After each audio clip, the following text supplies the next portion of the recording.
Catholic News Roundup is brought to you in part by PewSitter.com, your online Catholic newspaper for the third millennium, CatholicMediaCoalition.org, in line with the Church, online with the world. And TheAmericanCatholic.com, politics and culture from a Catholic perspective.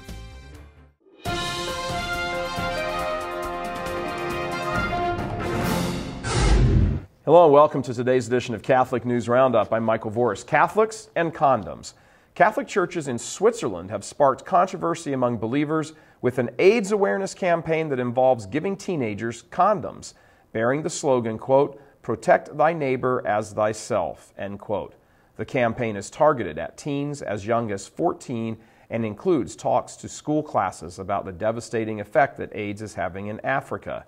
Organizers claim that it's not about promiscuity, but getting people to think about HIV and AIDS.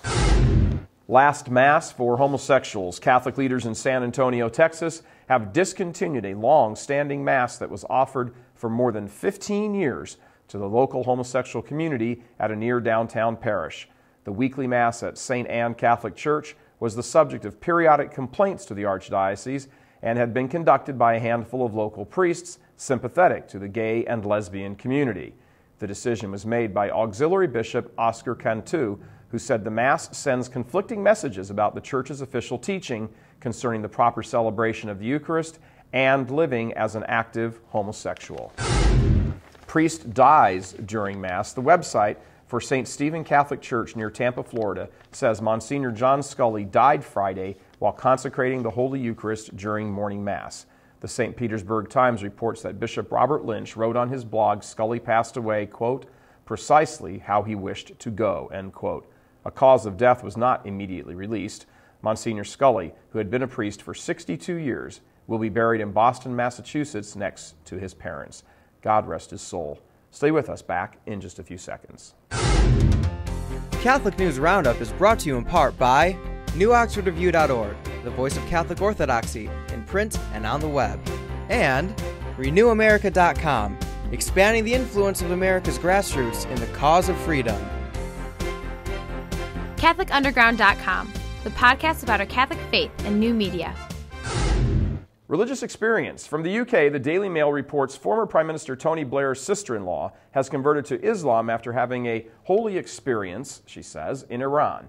Broadcaster and journalist Lauren Booth, Sherry Blair's half-sister, said she now wears a hijab head covering whenever she leaves her home. She prays 5 times a day and says that she visits her local mosque. She decided to become a Muslim 6 weeks ago after visiting a shrine. It was a Tuesday evening, she says, and I sat down and felt this shot of spiritual morphine. Just absolute bliss and joy. That's what she told the Daily Mail. When she returned to Britain, she decided to convert immediately. And lastly, forced abortion. A 16-year-old girl secured a temporary restraining order last week from a Texas court that blocks her parents from forcing her to have an abortion against her will.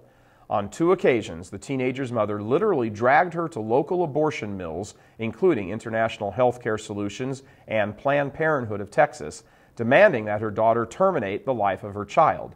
Though she refused, and the child's father also does not want the baby killed, her parents continued to insist that they would force her to have the abortion.